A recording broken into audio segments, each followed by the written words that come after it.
It's very special because it's not dog you can see every day, but of course it's got its downside.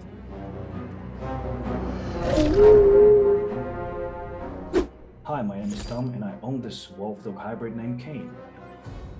You see a dog on the street, you see a dog. It doesn't remind you wolf at all, but since every encounter I had with the random people on the street, everyone's like, is this a wolf? Because not everybody knows the Czechoslovakian Wolfdog that, yeah, this is a wolf hybrid. So people are just flabbergasted, they're stopping and they're looking, excuse me, is this a wolf, right? So just by the way he look at him and how he reacts, but mostly the eyes, they got such a special eyes, you know, they're like a very light brown and they have this wilderness, this wild feeling in them. So when they lock their gaze on you, they're kind of like scanning you. You feel like, really, okay, maybe I'd back off a little bit, but he's not, you know, aggressive. He scares people sometimes.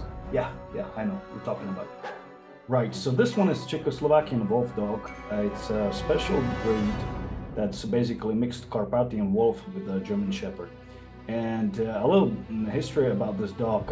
When we used to be in Czechoslovakia before we split, they created this breed in order to guard the borders, right, with outside the countries. And they abandoned this project because this breed is get very super loyal and attached to his first owner. So when the border guards were switching with the dog got depressive, you know, and he was like not happy at all and he was not listening. And that's why they had to abandon the project, because it was just not good guard dog at all, you know.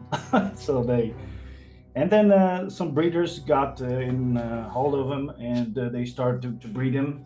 And yeah, they always ask for attention, you know, like right now, because he sees I'm not paying attention to him, so you know, he wants attention.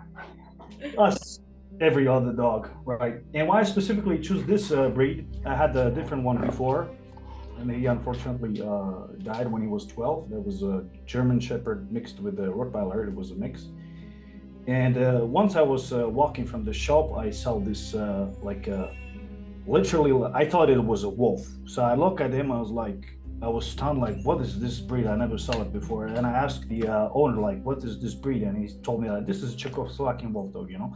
And so I remember this, throughout the years.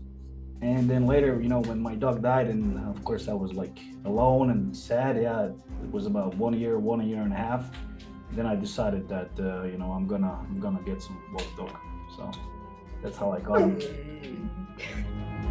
He costs around here in my country, this breed, if it's pure, it costs about from 700 to 1,000 euro. Yeah, if you want like all paperwork to make sure the parents doesn't have any degenerative diseases and stuff like that.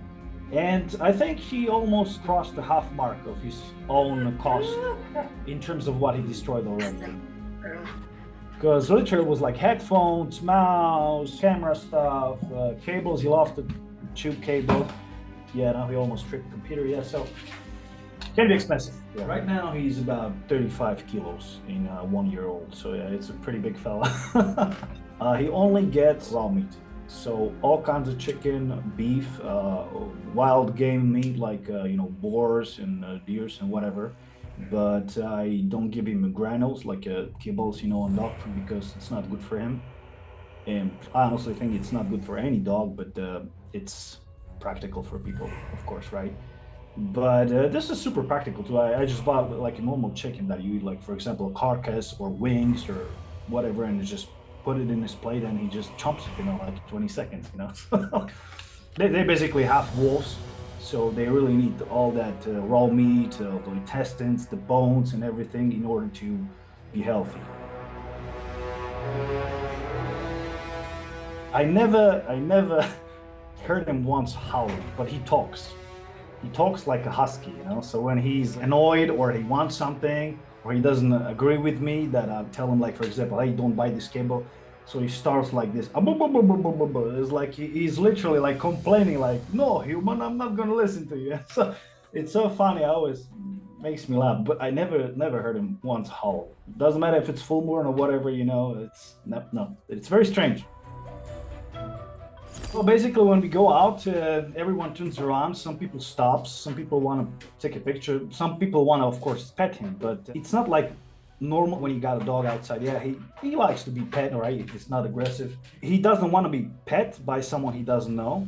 So when someone's like, "Oh, what a cute doggo, can I pet him?" So he just kind of like backs down and scans the people, and it looks like he's about to be aggressive, but he's like, it's really his way to keeping distance, like a real wolf. Even though people like to pet him, he rarely gets pet by people I don't know. Oh, only positives, of course. I mean, he's got a better attention than me. So I'm kind of using him for my own Instagram because obviously people love wolves and dogs generally. So if I put some picture with him, it always gets more attention, yeah. If you didn't have any dog before, because this is not easy breed.